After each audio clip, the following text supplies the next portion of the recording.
முழுவதும் தந்தைக்குரியவர் காதல் இல்லை என்றாலும் பூலோகம் பூலோகம்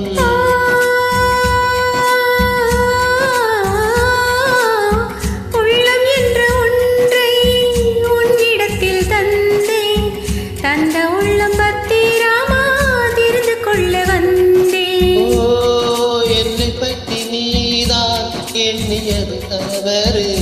என்னை விட உந்தன் உள்ளம் என்னுடைய உயிர் இரு உயிர்கள் என்பதே கிடையாது இதில் உனது எனது என பிரிவேது இந்த வார்த்தை மட்டுமே நிஜமானால் ஒரு ஜென்மம் போதும் உயிரே வா அன்பே வா